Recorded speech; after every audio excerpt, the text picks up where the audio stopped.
To the town of our free rode a stranger one fine day. Hardly spoke to folks around him, didn't have too much to say. No one dared to ask his business, no one dared to make a slip. The stranger there among them had a big iron on his hip. Big iron on his hip.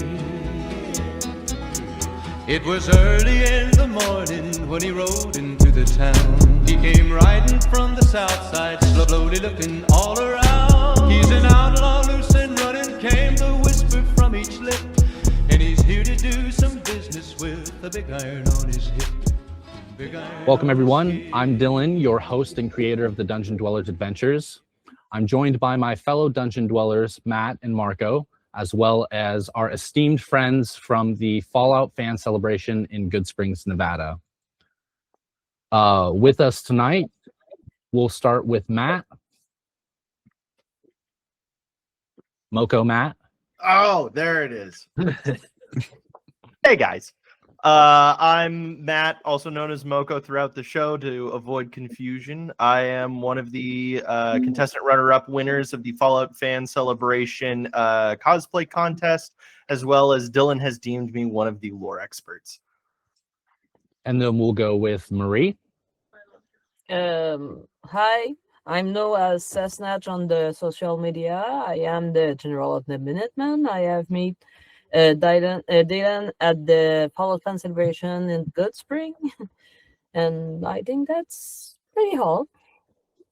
All right, Major. Hello everyone. I'm Major Stein. I'm one of the voice actors for the Modus Files, and I'm just happy to be here. Awesome. Wanya. I'm just Vanya. I'm a modder and content creator and also voice actor. And I'm also happy to be here. Zio. Yeah, so I'm Zio, Ziakio.cosplay. You might have seen me at the Fallout fan celebration. You might have seen me on Instagram or TikTok. But yeah, also happy to be here. And finally, Lawrence. Yeah. I'm Lawrence McNamara, or better known as the Operative, the writer and creator of the Modus Files, Fallout 76 audio drama. And again, as everybody else, very happy to be here. And then we'll give our fellow Dungeon Dwellers a chance to introduce themselves. Master Matthew. Hi, Matthew the Master Mitchell. I'm the Dungeon Master for the Dungeon Dwellers and just another Fallout fan. And also Marco. Hi, I'm Marco Rebello. I am the current Dungeon Master for our Fallout campaign that we have going and set up writing in the next few days. That's right. I'm looking forward to getting back into that. Baby. So today we're going to be jumping into the season 2 finale, and what a finale it was. I want to thank you guys all for being here. This is the biggest group that we've had, so there's going to be a lot going on and a lot of thoughts bouncing around. But we're going to start it off with the take on the Legion compound explosion. What did you guys think about Lacerta Leggett finding the note, eating it, and then crowning himself the new Caesar to march on New Vegas for Caesar's pallet? I'm going to be completely honest. Ulysses said it best. The Legion dies with Caesar, and it was very, very on brand. That's the hunger for power was going to be there. Yeah, 100%. I have to agree. And Macaulay Culkin does such a good job as that Legate and then becoming Caesar himself, where it's just like, this is very believable. Like, this is very much something that would happen, where it's like, it's a man that's like lived his whole life like in the Legion, basically, where it's just like he doesn't want it to end. He's going to continue it himself. Yeah, I think the most that it sold for me was, you know, when he read it in front of the other legionary and was like, "Long live the Legion," stabs him in the stomach. Like, no, there's no witnesses. This keeps going. I was only a little disappointed that he wasn't like an Enclave double agent or something, but it ended up being completely on brand. That's exactly how you would expect that succession in the Legion would happen. They'd kill somebody to be in charge, and I think they took that character in a great. Like, I want to see more of that character. Like, he made me care about the Legion again. Like, okay, yeah, these are guys. They aren't just a bunch of idiots now. They're going to be a force to be reckoned with in season 3. And I think, correct me if I'm wrong, but I think Hayden called it out in one of our earlier episodes where he's like, I think the note says, like, I am the Legion, and it ends here. Like, I think that might have been Valeria. really? I think so. Well, if she was here to defend herself and not on a plane flying to her vacation, then I would totally give it to her. But we're just going to say it was called out earlier on. You know, going back to the note, it would have been really funny if that legionary that asked Macaulay's character, like, what does it say? I'm pretty sure he wasn't asking genuinely. I think it was because he couldn't read. Yep. I agree. I was sitting there thinking, I'm like, I don't know if the Legion is too educated. Mostly they're not. They're tribals.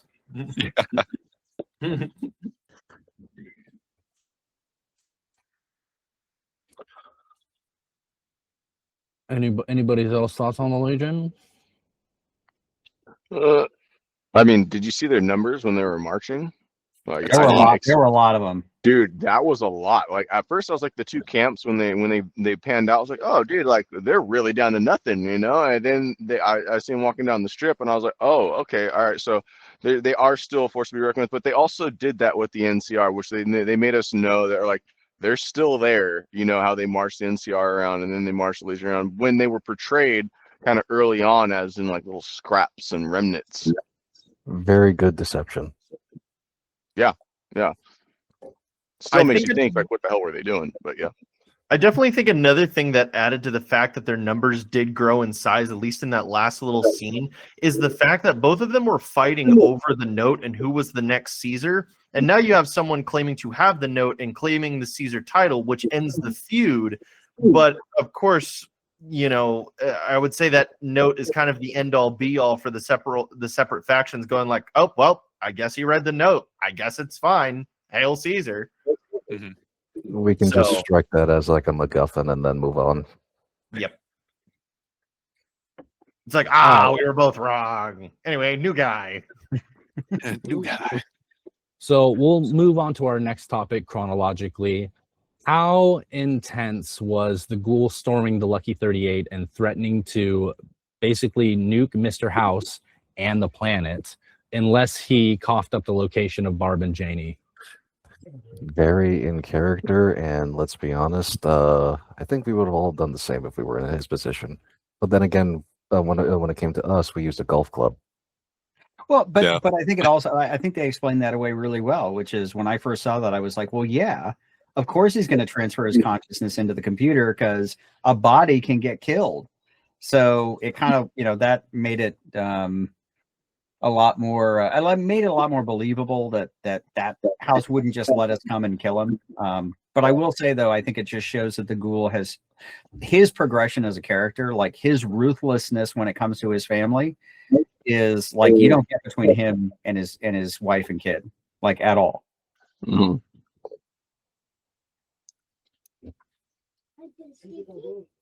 To how a house operates mainly is through math and statistics, and Cooper Howard is always a statistic that he can always bank off of, whereas the courier, he wasn't, or he or she wasn't. So this is why in a situation where when he wasn't able to calculate the courier's outcome, he had his house double. What was it? Bobby apartment. Bobby apartment. Take his other cryo chamber instead. So when we used our golf club to destroy Robert House, it wasn't actually Robert, and so that was a great way for them to also skirt that ending as well. I also really do appreciate with how like tenaciously cautious House is when it comes to like being the top player, and it definitely reinforces that the Enclave wouldn't have wanted him.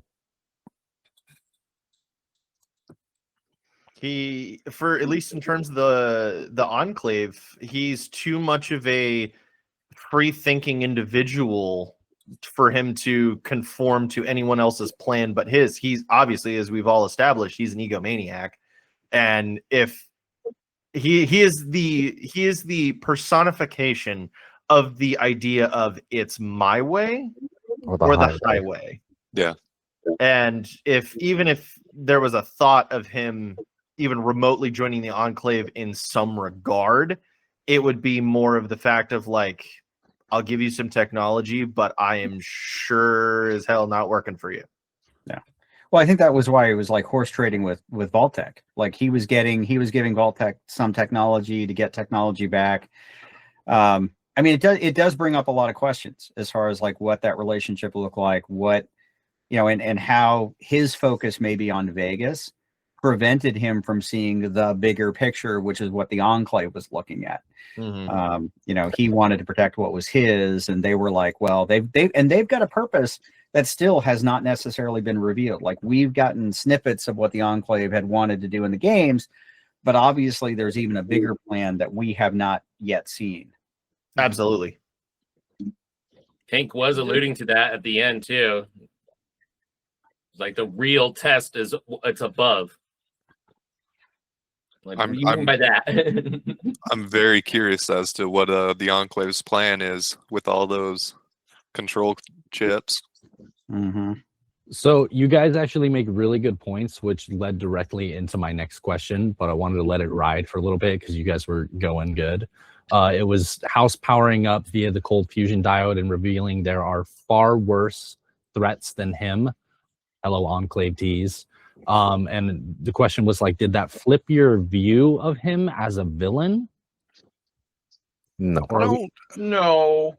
I've never seen House necessarily as a villain. He's just that morally gray on his own type of guy. Self-serving. Yes.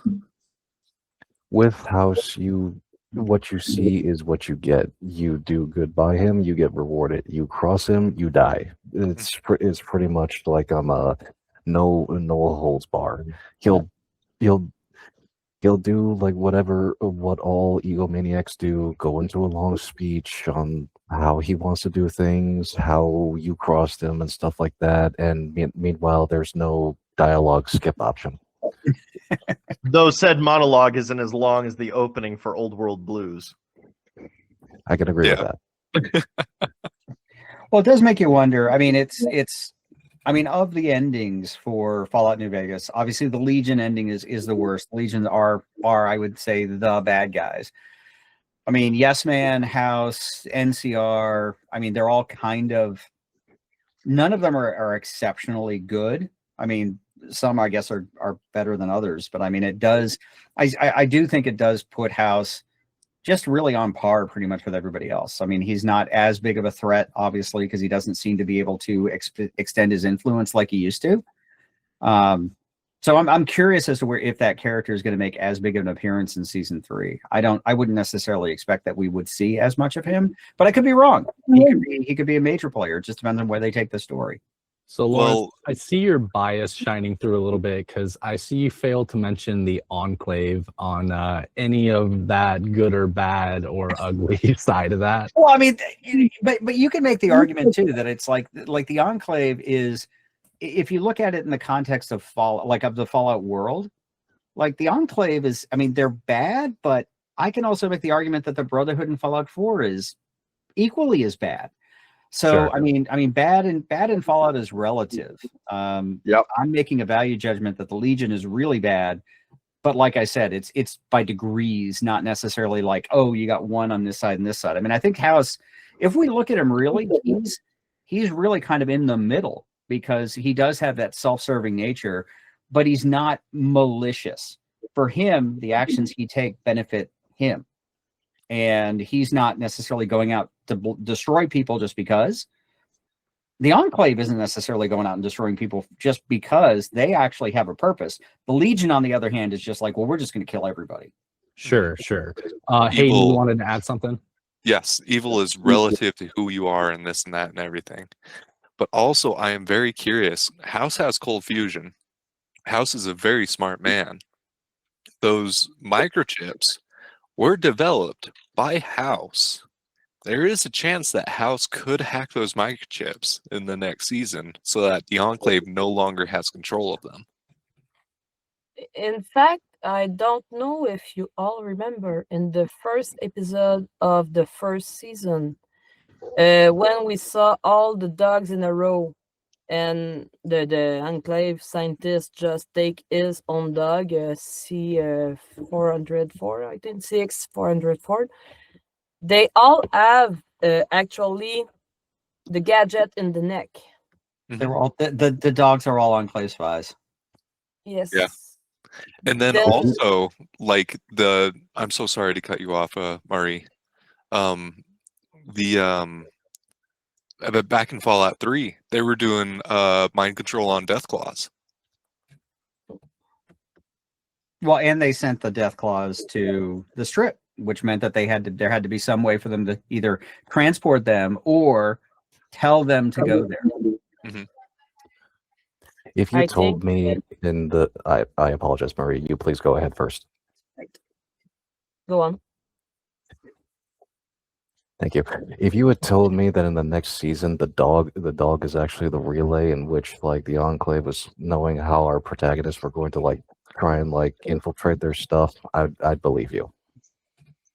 I legitimately believe that there is a radio inside those microchips that means that they're listening in.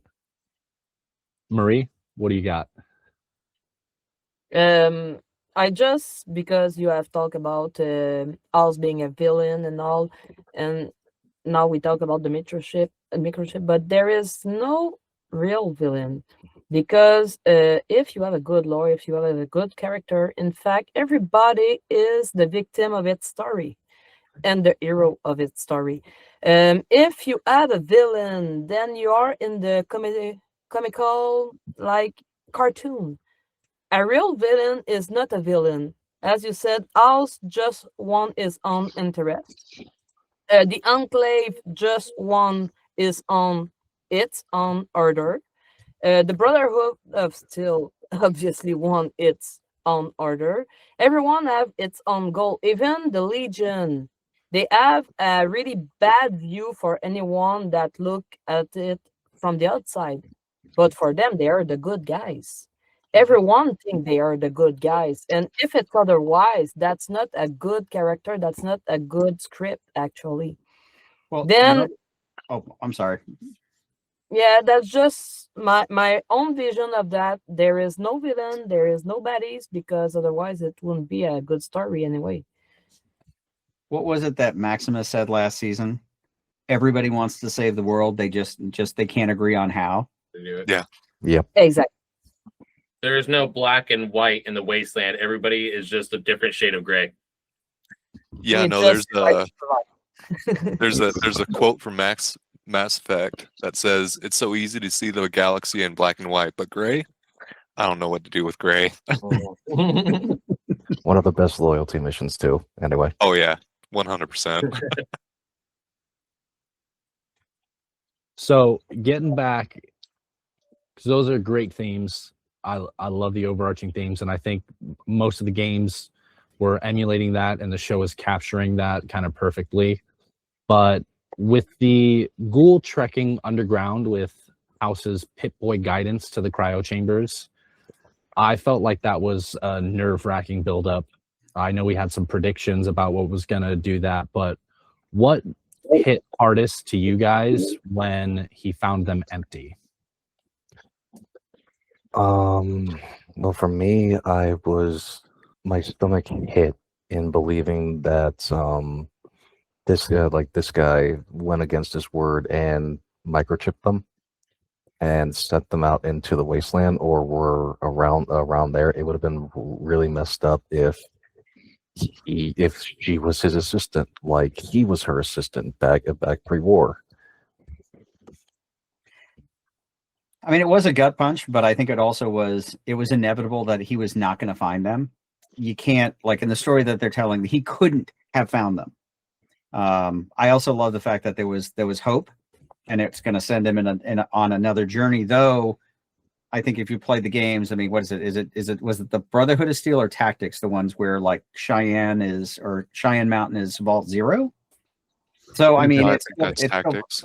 yeah, yeah. So it's possible that they could still be in the hands of the Enclave or somebody like that. But it was interesting, and it was hearing House talk and narrate that whole thing. You could almost tell that Howard or Cooper was just getting angrier and angrier and angrier as he was getting further down into that vault because of the one House playing him, but also I think he was just the expectation of it was just like the hairs were standing up on the back of my neck.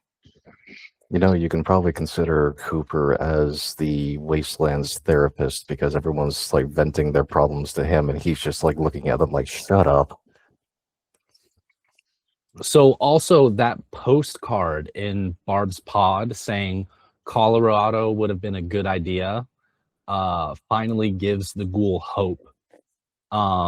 Did you guys happen to notice like when he had mentioned that in the episode when he was about to get booked, you know? Yeah. It was I was watching so the funny thing is I've been watching the Fallout TV show with my mom. Wild thing. I've been watching it with my parents. I get it. Yeah. And so I'm like sitting there like kind of explaining everything like that, and I heard him say that and I was like, why are they mentioning Colorado? Instantly I was sitting there thinking, I'm like, are they gonna mention Dogtown or something like that? Like Well, it's interesting because if you go back and you watch some of the earlier episodes, everything that's mentioned eventually shows up in the show somewhere. Like very, very early on. In fact, I think it was like the second episode when they did the Brotherhood of Steel episode. They talked about how Wizig was an Enclave scientist, and I think it was Max, or no, the not Maximus, but his friend who was like, I thought they were a myth. So everything that they mentioned, there's a reason for it. Nothing has ever been said that hasn't been important later on. And it could be like this season or next season or whatever, but it's everything meant something. So I didn't put the Colorado together until I actually had to watch it again because it was just such done in passing. But it's just obvious that the writing in this show goes about 6 levels down. You really got to pay attention to what they're saying. 100%. This is why. I had a question specifically for Vanya because I know we were kind of talking about it a little bit. How, in retrospect, this season seems like a complete setup to tell a good story, but also like appease the fans. Where it seems like they're putting it in a position to set up for an entirely unknown new scenario. And I wanted to know if you want to expand on that, Vanya.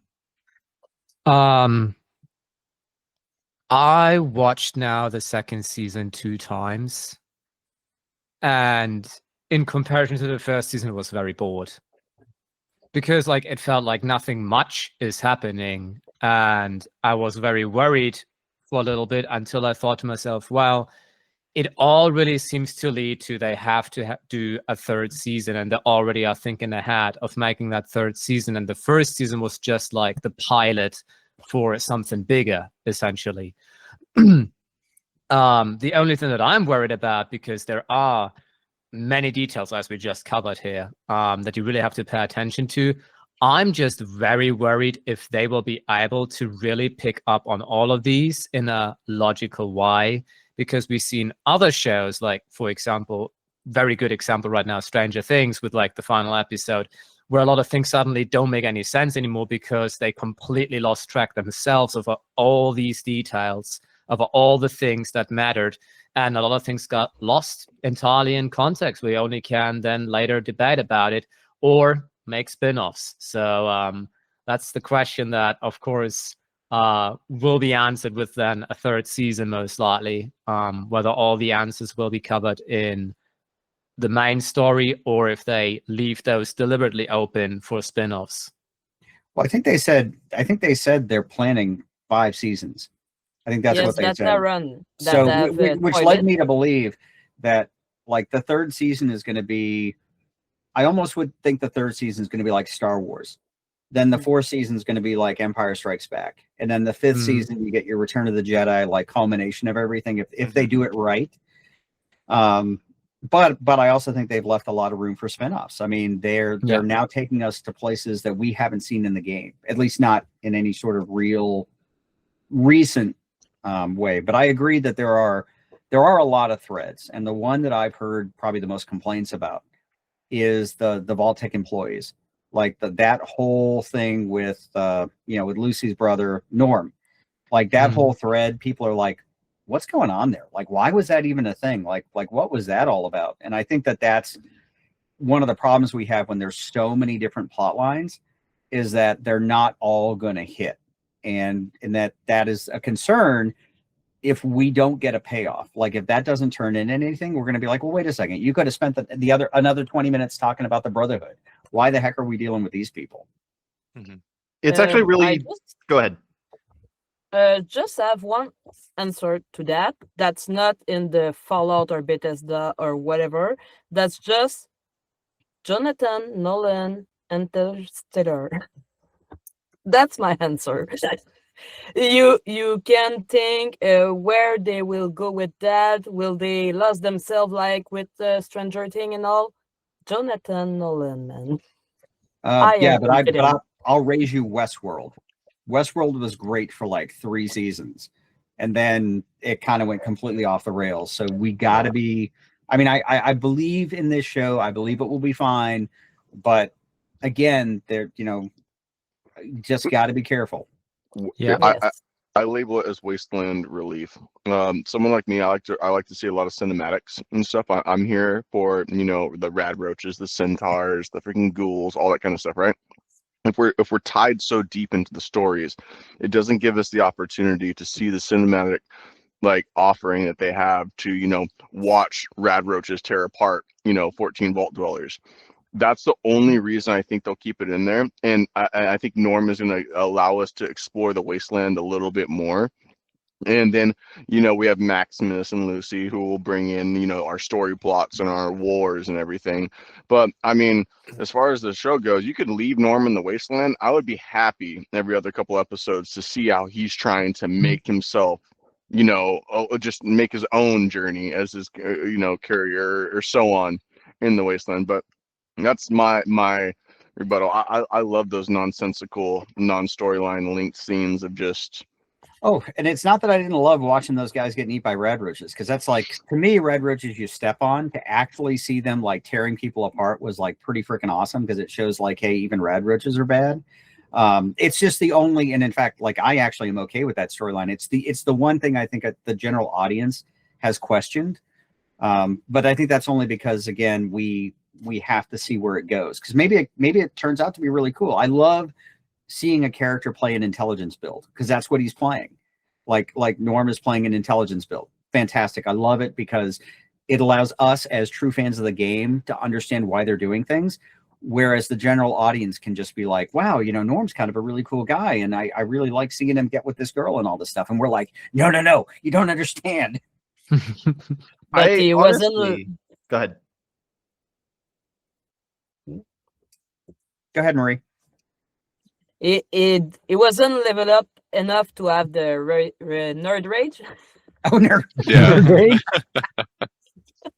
But didn't I have that think part. Nerd rage right now. Best nerd rage. Yeah, it would have been awesome, but I think they want to let Norm falls in the end of the Enclave, actually. That's my head. That's I what can see I that think. happening. I don't usually try to, but that's the feeling I have. But yeah, to briefly pick up on that, I meant, of course, bored by like the storyline, not so much the cinematics. Of course, like they do a fantastic job on all the props and on the scenery and everything.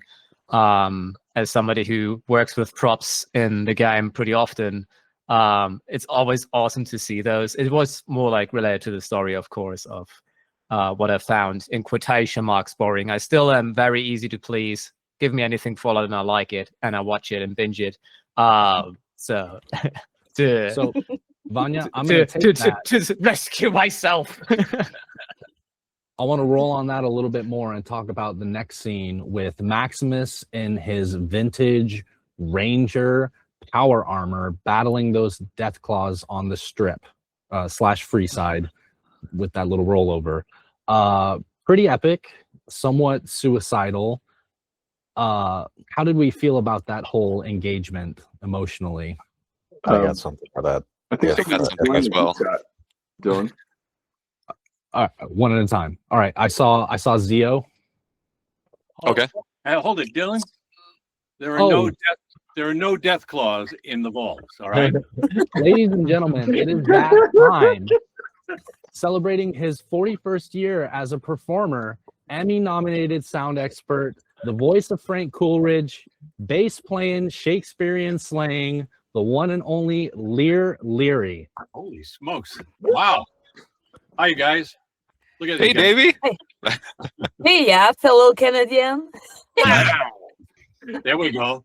You know, when we got the ID and they turned it around and I grabbed it in one of the takes, I went "Sacre bleu," and they went, "All right, it's funny, but we're not going to use it." You know, I said, "How about tabernacle?" So they didn't want that either. How you guys? Are you getting psyched for this game or what? Oh, I'm excited. Oh, let's go. Oh yeah. Well, look at nice outfit, you guys. And they got Pioneer Saloon in the background. Fantastic. Yep. Well, welcome, Lear, from the Cellar Dwellers to the Dungeon Dwellers Adventures. Boy, Dylan, you did your homework. You're pulling stuff. Wow, did you speak to my parole officer? You got all the history. No, That's I did some crazy. digging. This is pretty important to all of us. We are all such big fans of you and your work. I see your jerseys back there. Yeah, this was a gift from a group called the Fallout Experience. They do all the cosplay and conventions and stuff like that. They sent me as a Christmas gift. That's awesome. Yeah, if you want to look them up, they're Fallout Experience without the E. It's Fallout Experience. And this is not to be confused with my wife got me a jersey, and I was in Vault 33. I don't know if you can see that. Oh, there we go. Right, and then I got traded to Vault 32 for a Vault Dweller to be named later, I think it was. But I very wisely got the whole cast to sign it. So That's amazing. Oh, that's That so is That's so really cool. nice. It's beautiful. wow. If I don't make it to season 3, I'll put this on eBay. That'll be my retirement plan. There you One go. way to go about We it. won't. I was going to say more of you in it's season not 2. possible. You were there in the marriage ceremony. Like that was like one of my most favorite scenes of the whole series. Was like So just cool. it's okay, son. I know you got cold feet, and then it was like, she's Canadian. It wasn't that she was 200 years old. Yeah, forget about that. No, goodness gracious, no. Her blood type is maple syrup. I think it is. She's great too. By the way, she's Harvard trained, and obviously you guys know that she's pink peelingly gorgeous. But and she's super talented. But she's also very, very nice. We have a lot of fun. She thinks my dad jokes are pretty good. So you know, Daddy joke. yeah, I've not heard- daddy. No, not dad jokes. You know, corny, stupid stuff. I think she calls me Vault Pop instead of Vault Boy. You know, so Vault Crap. Anyway, you guys have any questions before we're getting pretty close to Before kickoff, yeah, I know we're really on it with time. I think I have like 2, maybe 3, but 2 main ones for you. Hit it. So while doing some digging, I found out that your first exposure to Fallout was passing by your son's room and hearing the classic Americana music that the games are known for. Yeah. So does your background in sound design and engineering influence how you feel about the music that sets the tone for the game and the show? Oh yeah, that you got that right. That was the first hook because of me walking past the kid's room. I'm blessed or cursed, whichever you prefer, with 2 sons, and they're great kids. They're high achievers. Don't worry, I sent a thank you note to the mailman because they're obviously doing very well. I had nothing to do with it. And I all of a sudden I hear Nat King Cole in the ink spots, and I'm thinking, what kind of old fogey game are you listening to? I mean, I want Metallica. I want something with a little bit of hair on it. But then I realized, it's a good melody line, and that cuts through the decades. But I really enjoyed the plush strings, for example, in season 1 when Lucy unfurls the flag. It's, I think, the Fallout 4 theme is it's like a low cello thing. It's like, oh man, this is great. And it's also raised my street cred with all of my son's friends and everything like that. Is that your dad? He's in the wall. Oh my God. So that helps, so that's good. Yeah. But no, I've always, I've enjoyed, you mentioned the Emmy nomination. I was nominated. I lost. But it was for sound sweetening, as a matter of fact. This fellow here on Long Island, which was a hotbed of aviation back in the 19-teens, walked in with 58 minutes worth of black and white archival footage, and he went, make it happen.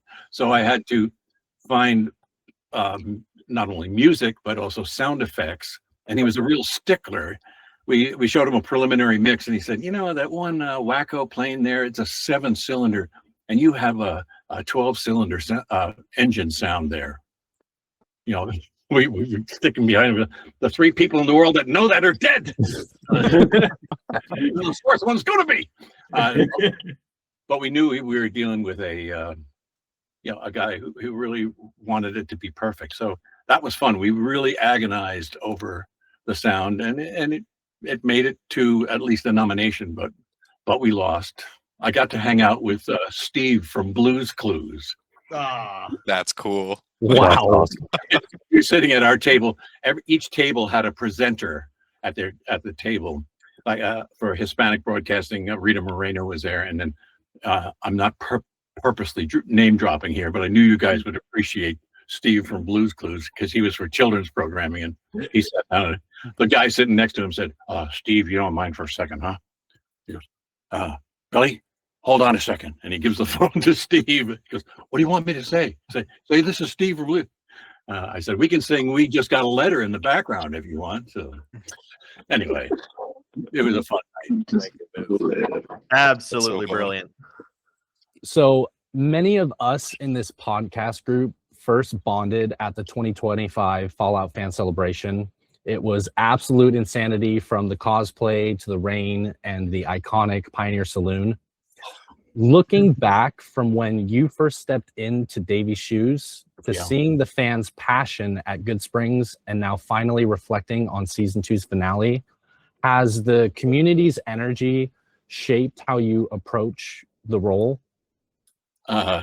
Yeah, it's made me just have to be on, spot on. I mean, you guys know your stuff. I mean, they knew every line. They knew all the little, Jonah and the prop crew and the set design are so faithful to the games. I mean, just the little tiny posters on the wall and the emergency kits, and even though the vault sets are basically made out of wood and styrofoam and polyurethane, and it take time to paint like a rusted bolt head.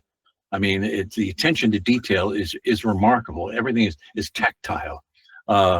You open up a book and it's who's the barbarian? Krognak, yeah. I mean, that's on the table. It's just they are, and I think that's what sold Todd Howard on the game.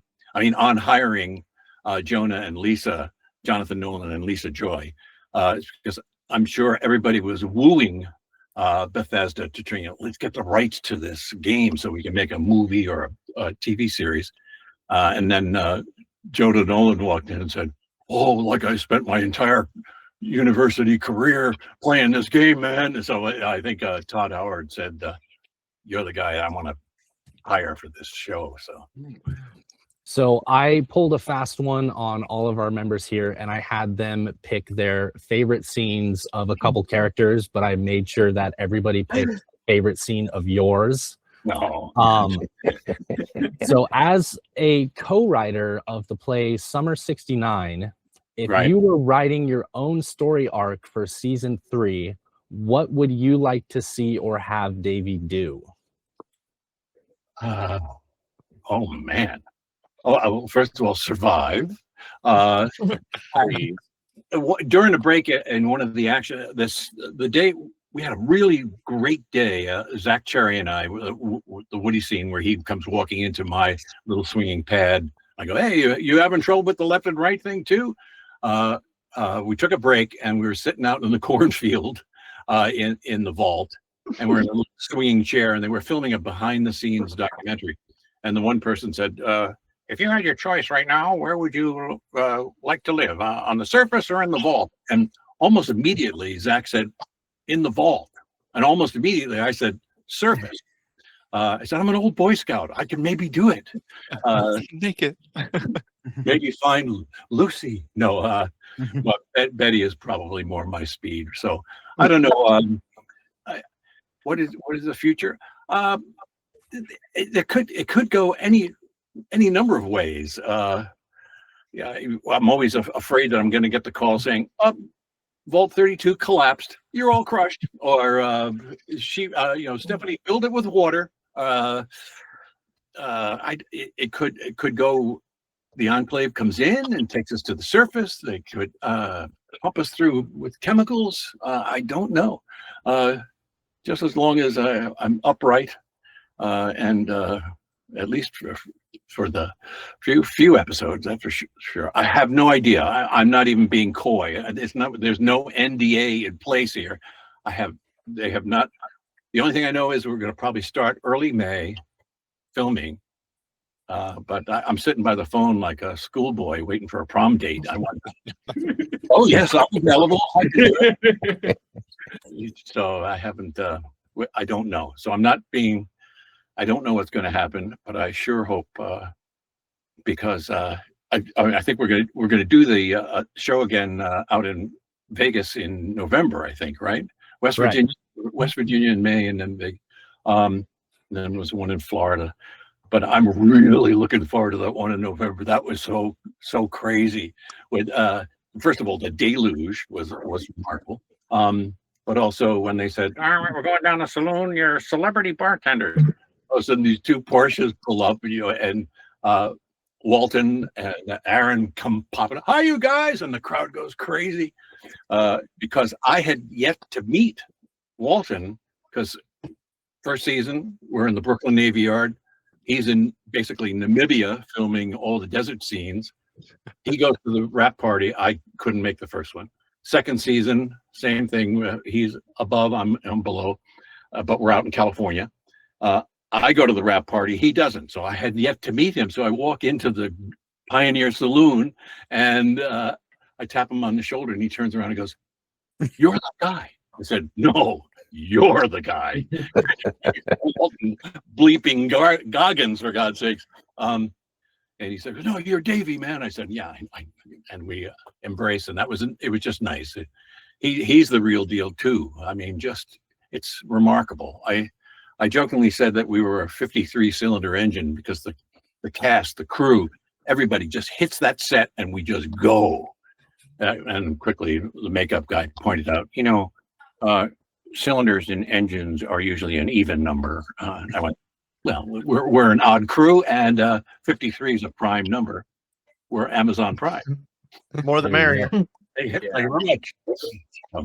Yeah, and that goes to the event bringing people together. I know when I met you there, you were so genuine. All of the actors, voice actors, show actors were such a pleasure to meet and so welcoming to the fans that I knew that this would mean a lot to everybody to have you here today. Oh, superb. Well, I know I've got crew upstairs. I said, I got to duck down to the vault for a second. And by the way, this is where I do all the auditions. They're all safe tapes now, and you send them out, self-tape, sorry. And I did one the other day, and the casting director goes, "Leer, the wrinkles." So I'm going, "I know, I have been on the planet's surface for a few decades." No, the wrinkles in your backdrop. So I said, "All right, I'll get an iron out. I'll try and get this." Well, I know you have shenanigans to get to with your reprobate friends up for kickoff. Yes, sir. I want to thank you again for being here and taking the time out of your day, and send you off with a quote from King Lear for Mr. Leary. Yeah. Have more than thou showest, speak less than thou knowest, lend less than thou owest. Right. You got 2 ears and 1 mouth, so listen twice as much as you speak. That's basically. And so thanks, you guys. And if you're going to be out in Vegas or West Virginia, definitely say you're part of this this group of scallywags. And thanks for the invite. And I hope to see you in season 3. If not, see you on the surface somewhere. We'll see you there, baby. Okay. Bye, you guys. Thank you. Bye, Mr. Leary. See you later. Thanks for watching. I've got his bottle cap right here. Oh. Yeah, I do have it somewhere. I think that's on the wall, actually. So cool. Surprise. Now, the irony is, and thank you very much, is that I literally just sent him an email today because when I spoke to him in Vegas, he actually offered to do voice acting for me. I literally sent him an email like 3 hours ago saying, "Hey, would you be interested?" So That's fantastic. That's irony crazy. for you. Absolutely brilliant. That's not what I expected to come back to. It's all coming together. How you doing, John? I try to make it happen. Like I said, he was such a great guy out there. Reached out to him, same as you, Lawrence, and I have no doubt that he will be getting back to you soon. The only constraints today, I'm sure he would have been with us longer, but it is Super Bowl Sunday, which is part of that little kerfuffle that we were having with the timing that I was trying to dance around to not give it away. Yeah. So that was sneaky. That was sneaky as heck. Good job. That was sneaky. That was absolutely sneaky. What you did was devious and downright distasteful. I absolutely loved it. Mr. House would have been proud. Thank Nice you. job, Colonel. The dungeon. I was lord- sitting there. I'm like, why just Davey moments? I'm like, I'm like, It Davey and wasn't Norm. just very specific. Davey, but I happened to ask you guys why that was important for him. So yeah, with that little interlude and our special guest appearing, I think we can kind of jump back into the episode if our blood levels have receded enough. Yes. Also, John, welcome back again. Hi. Kind of sorted out the permissions. I wound up getting a different microphone, Nice. and now we're working. You and Moko are like matching. That's crazy. Oh yeah, look at that. Look at that. They work pretty good, let me tell you. Gabba the Ghoul strikes again. Yeah, they're really well. So jumping back, Thaddeus sniping one-handed and two-toed, and the NCR rolling in to save the day. Is it? Thoughts on course, Maximus earning free side The respect? He is now officially the inspiration of what he saw with the Brother to Steel. Yep. It's all full circle. It's like poetry. It rhymes. I have to admit myself, when that scene came on and we got the homage to the Fallout intro video, I almost cried. I started tearing up and welling up. It was one of those moments that builds up like inside of you, and the NCR comes marching down. My partner made the point that it almost felt like the NCR Ranger was the player, and that it was putting us directly into the show. I would I will be fully honest. I would fully agree with you on that one. Primarily for the fact, as Zio said earlier, and we both kind of agreed on it.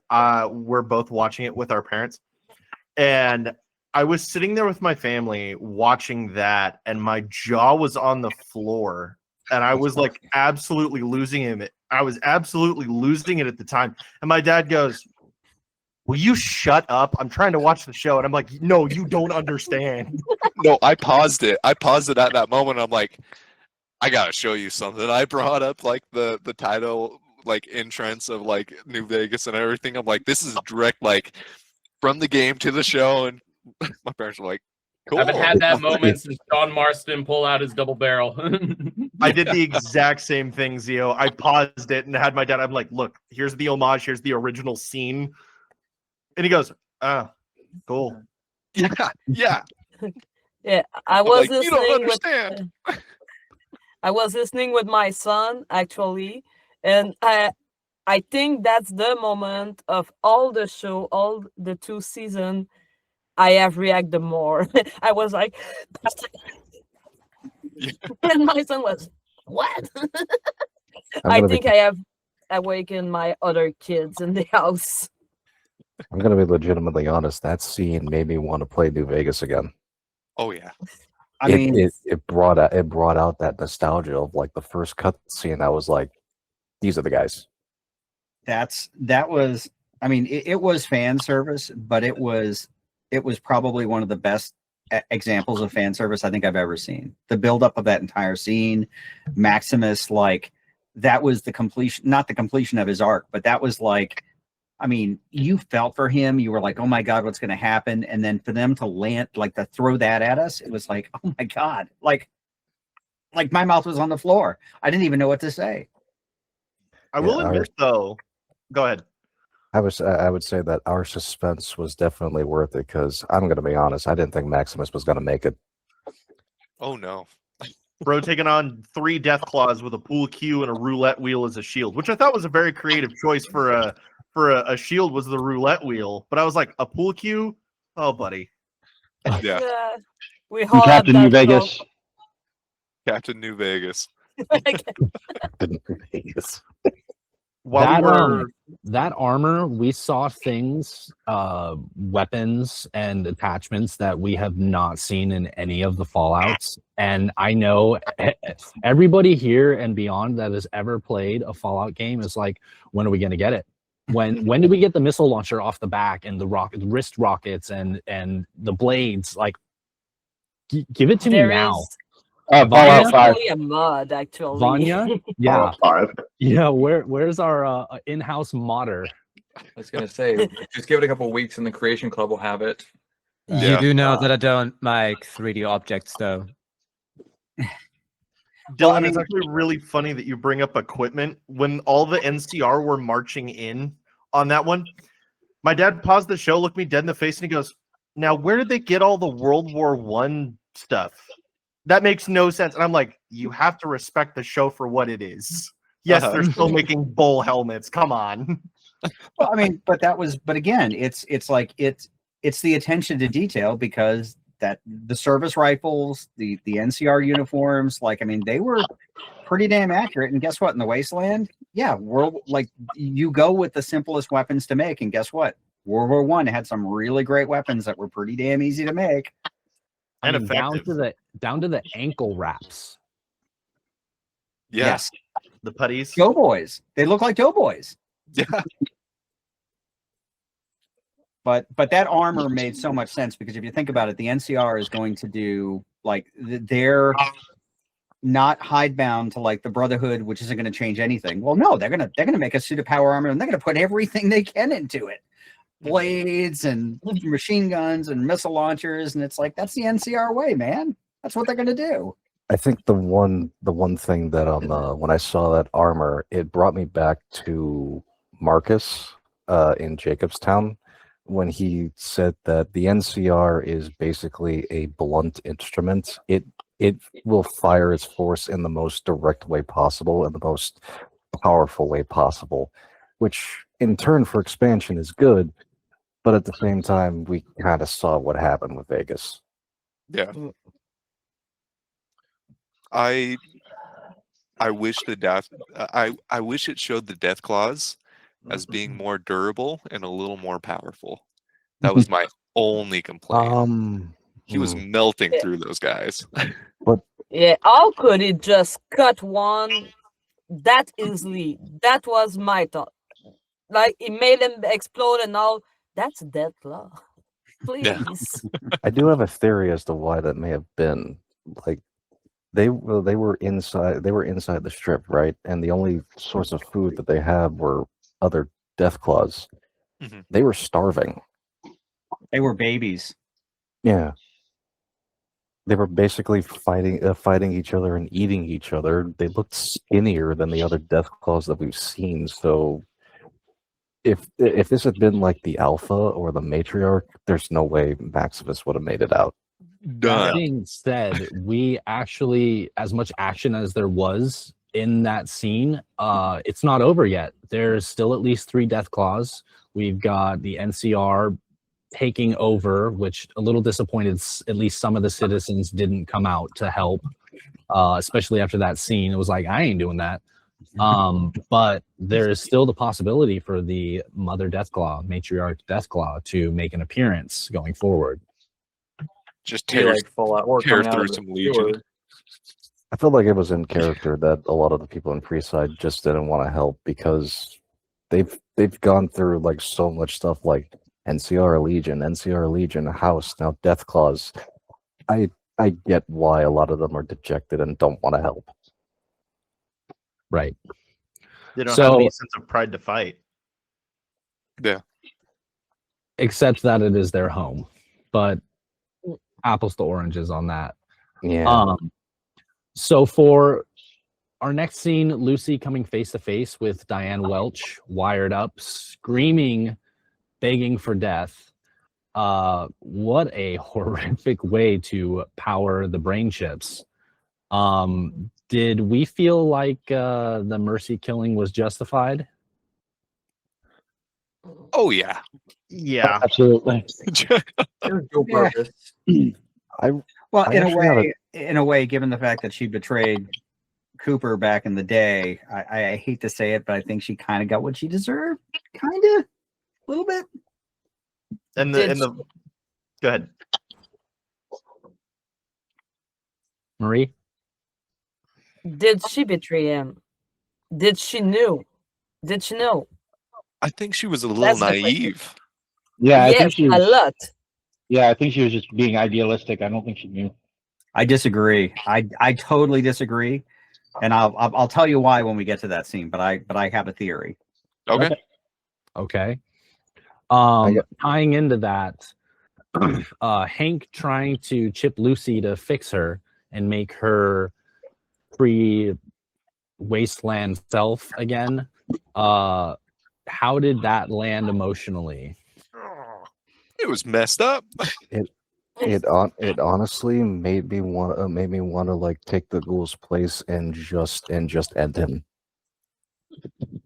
Like you are a silver tongue bastard. I'm going to stomp out your brains. I respect that. That is the best way I could have phrased that myself, because like especially in the second or third episode where we saw him blow up Shady Sands, I was like, okay, I hate you even more. And then seeing that where he's like, I can just fix you, I'm like, that's it. Take him out for the love of God and all that's left in this wasteland. Take him out, please. There's But no the- morals left. Well, but Bloody here's mess the thing, hurt, though. please. But he did bring up a really good point, which is the Wasteland screwed up. Like, here's a way that we can potentially fix it. I mean, he still thought that he was the good guy. Like, this is the whole thing about being the hero of his own story. Like, he saw and was trying to convince Lucy, hey, the Legion's still out there. They're going to do really horrible things. We can fix this. Now, a horrible way to fix it, but at the same time, he's also not entirely wrong. He And going back to the whole idea that everybody's gray. may I don't not know, be it entirely sounds wrong, like but the Enclave PR agent chiming in there. I was just gonna be all like, "You're just gonna be not entirely wrong." What? it brings up that question of like, which is worse, the monster that you fear or the cause that you believe in?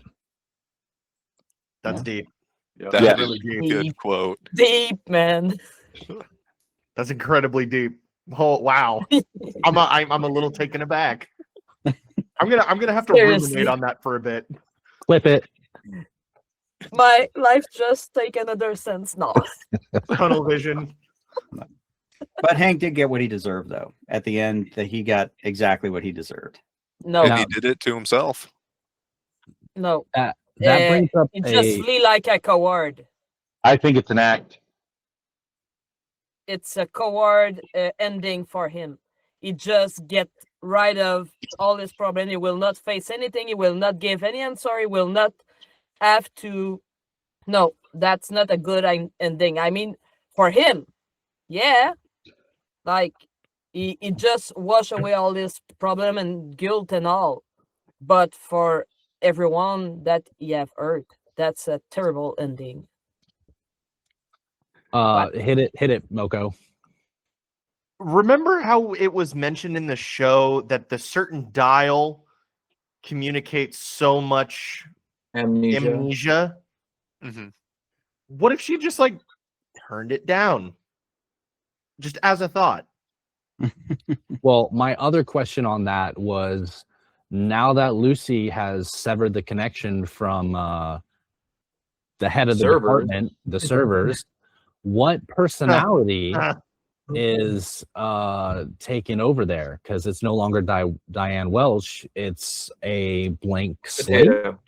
Yeah, that made me wonder too, because don't you think that as soon as like Welsh had her brains bashed in, like all the other people would have gone berserk? I think it was because they were already programmed. I think it just meant they couldn't program anybody else.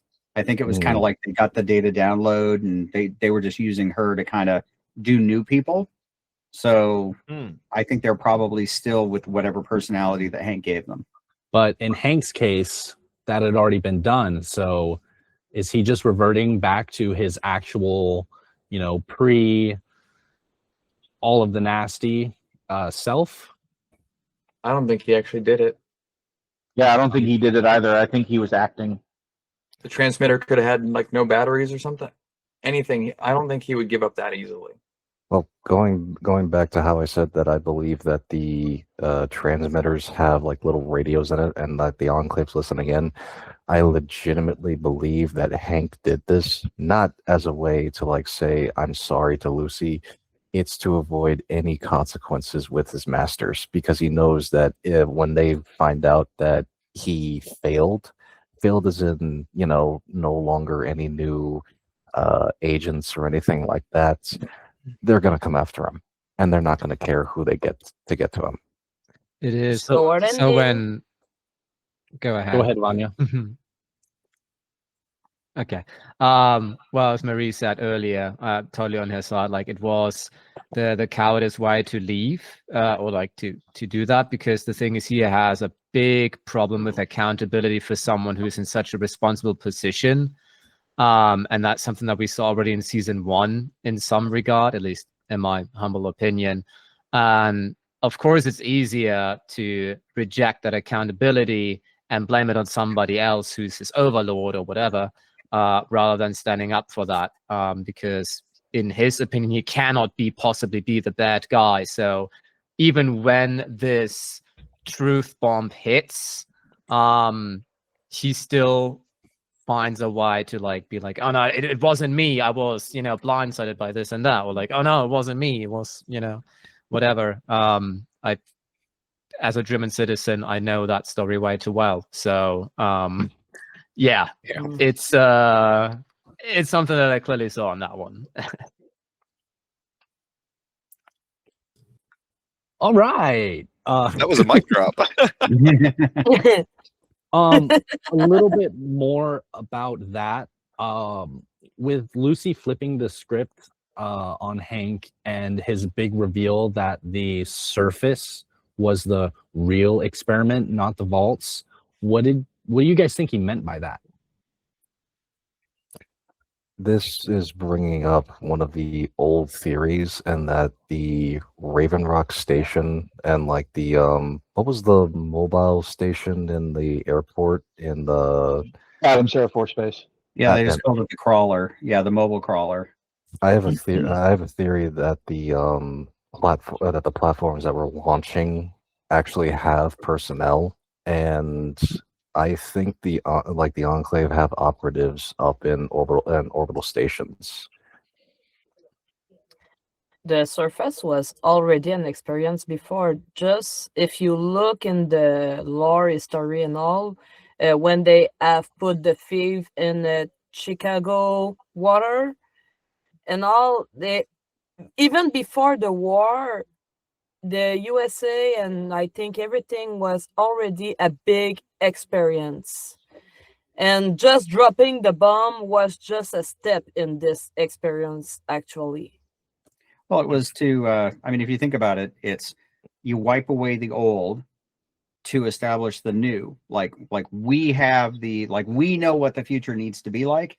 We can't do it with 8 billion people because that's what House said. House was like, well, what happens when you back 8 billion people into a corner? You get all these problems. We'll wipe everybody out and we'll just start over again with the small number of people that we actually can control. And then everything's fine. Like, you don't have to worry about resources. You don't have to worry about the government because we're all who we are. So I think that point specifically reflects his view as an Enclave operative versus a Vault-Tec employee. Because how you just said, Lawrence, the Enclave's idea was wipe the slate clean, start over with our control. Vault-Tec tried to do that on a vault-to-vault basis on control, but overall, the Enclave's experiment was basically the world on a grander scheme. Yeah, I mean, Vault-Tec was they were almost like a useful idiot. They were the thing that could convince people, oh yeah, they'll be better living underground and all this stuff, and prepare people for the idea that there was going to be a war, so that people weren't really concerned about it. So you had the Enclave playing the long game. Vault-Tec wasn't playing quite as long a game, which is why you kind of have to expect that Vault-Tec is actually gone, like they're a non-entity. And all that's left is the Enclave waiting for the right time to really reemerge. Now, Marco. Yes. You recently gave me a packet that had the entire Fallout timeline. I do. I still have it. Yes. I didn't read the whole thing. I did. Like a book you're trying to do a book report on at the last second. I read the first page and I read the last page. And something that stuck out to me was the year, I believe, 2099, which is the year that Vault-Tec believes that their equipment can last till. So the Enclave, on the other hand, are way beyond that.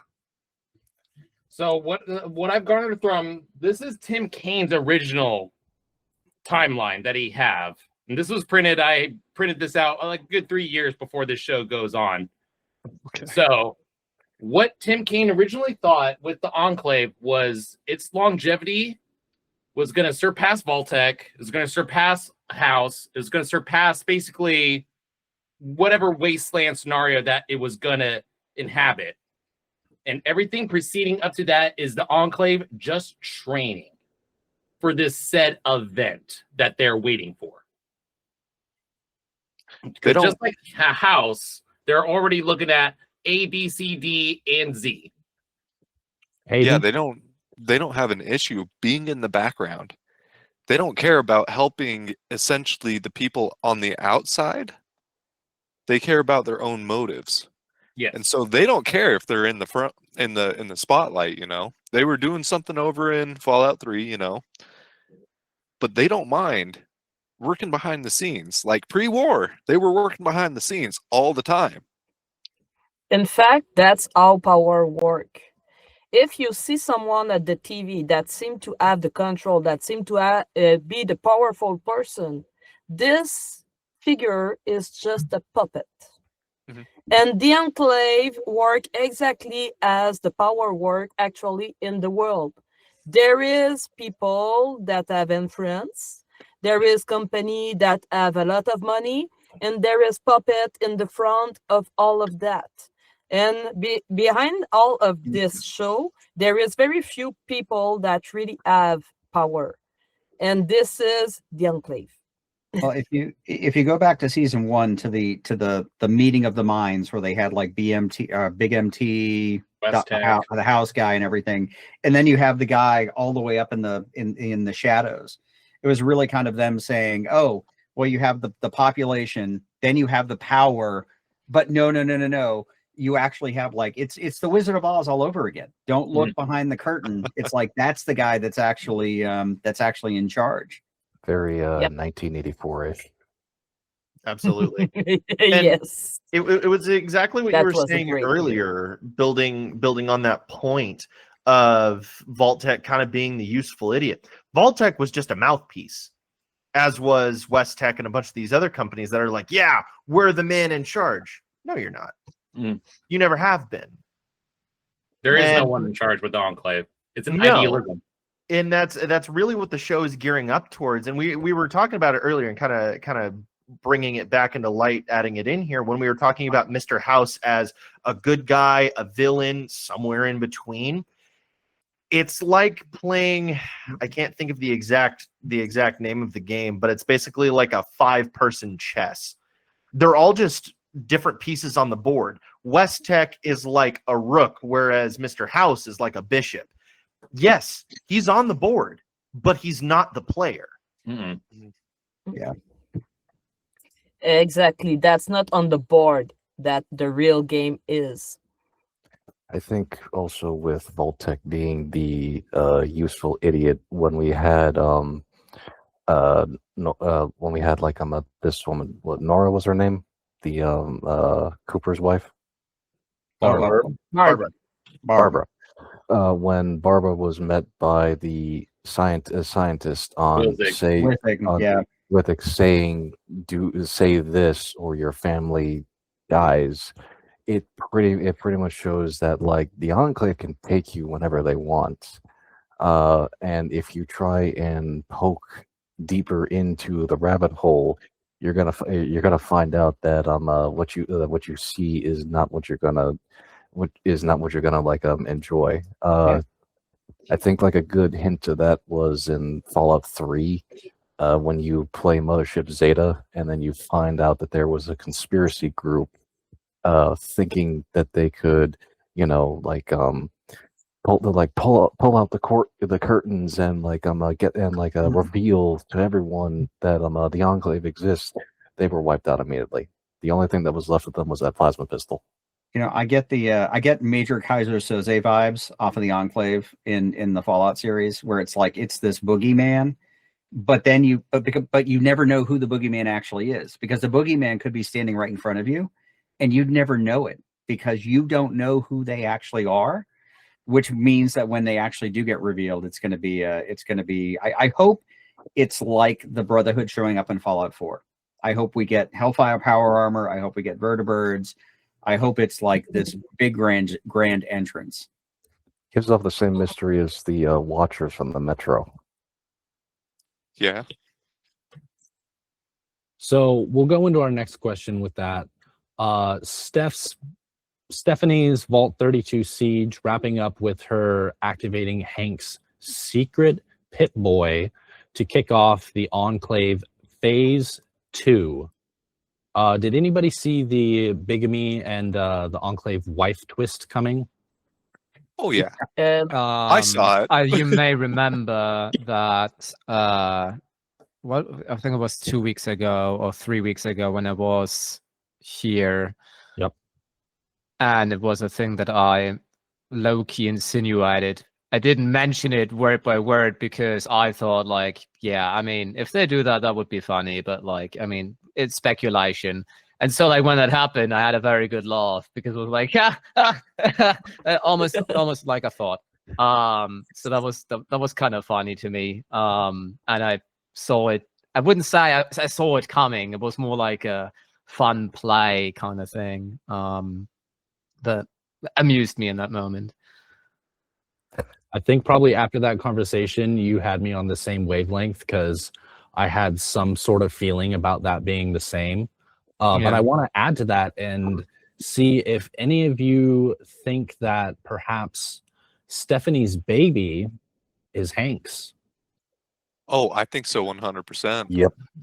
That's also probably why he literally wanted nothing to do with the baby to begin with, because she knows that it's Hank's, and Hank left. And that also brings me back to like how we found out that Hank and her were together pre-war.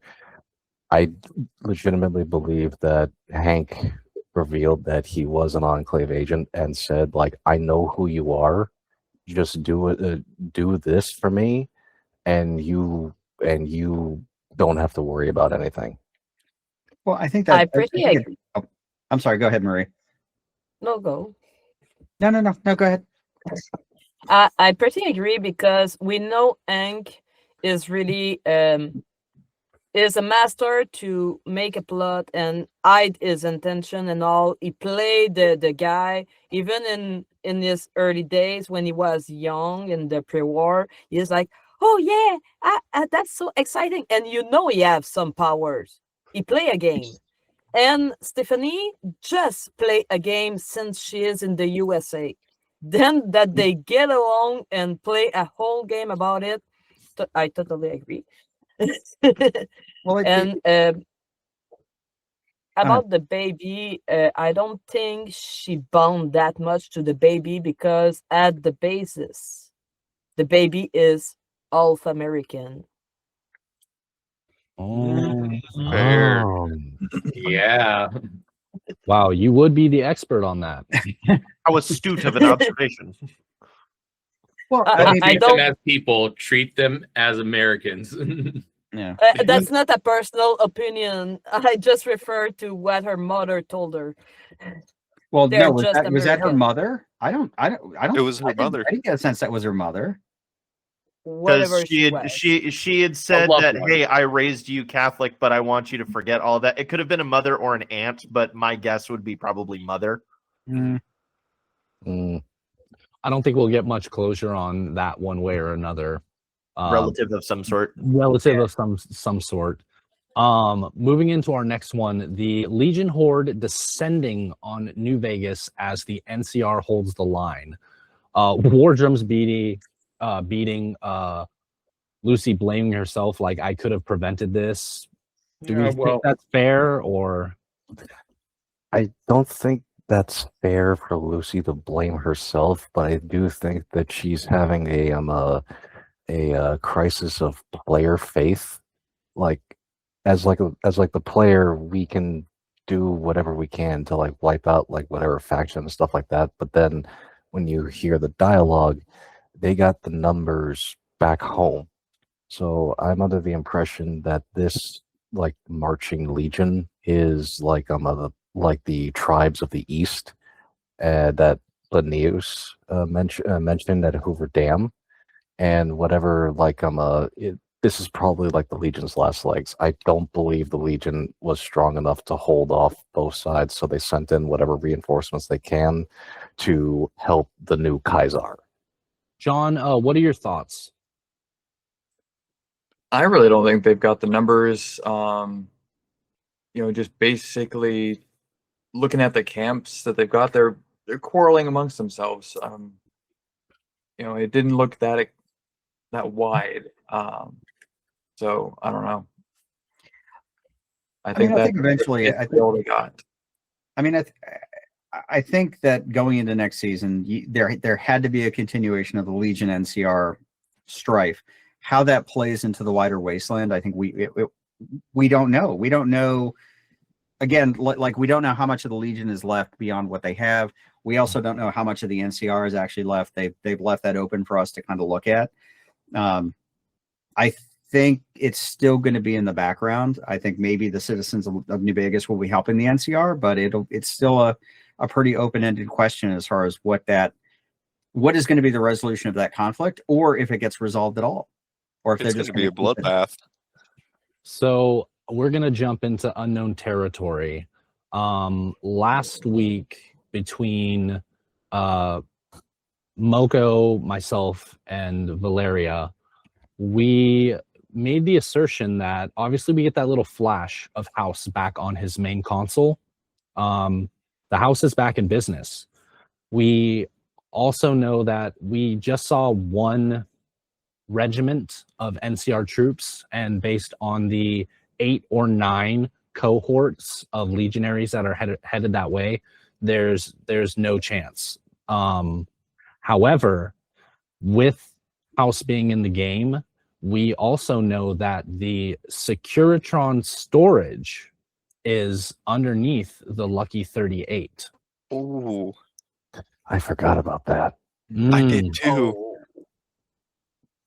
So I am looking forward to the possibility of for existence, that the NCR and Mr. House, for their common interest, will be teaming up to take on the Legion. Or we could have it where NCR, House, and Legion take on the Brotherhood. Or the Enclave. Or the Enclave. Brotherhood's taking on Brotherhood. They've got their own problems. Well, the reason why I say the Brotherhood is because, let's be honest, like this guy, the Elder's name keeps on Quintus. Quintus. Quintus. The Destroyer. The Destroyer. Look, I just want to like slap the guy for what he did to Maximus. Anyway, Quintus, like let's say like he gets the Liberty Prime Alpha up and running, he's going to want to do a test on it. And if he doesn't find any other Brotherhood of Steel that he's fighting, he's going to want to test it on Vegas. Or he's going to want to test it on any NCR or Legion that he finds.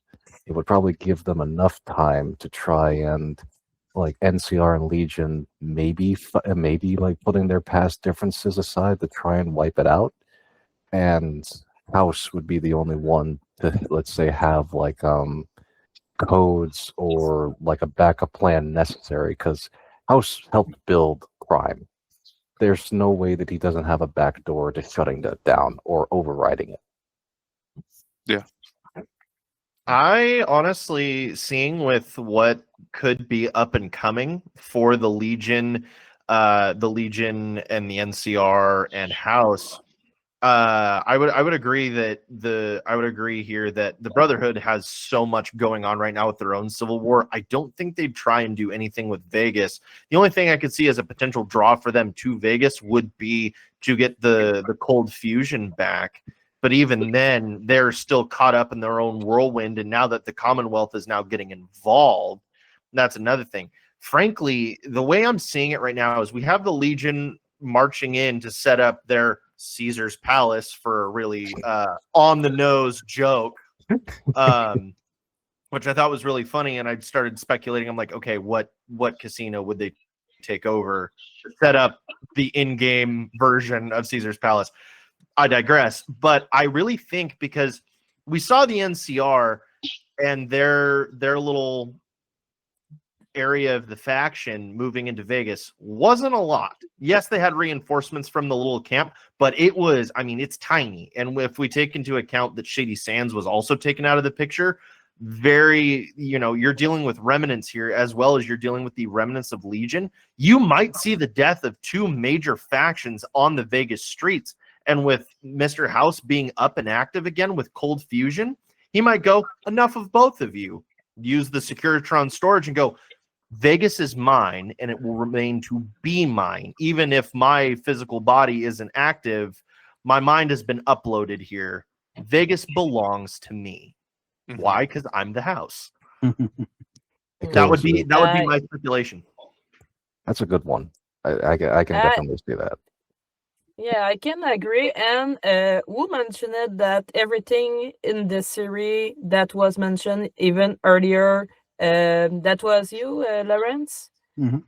Yes. And they have mentioned that the NCR and the Legion always fight one against the other. And they have mentioned that the House always win. Then I think that the NCR getting to Vegas actually clean the strip. The Legion arrive. They fight against the NCR because that's how they work.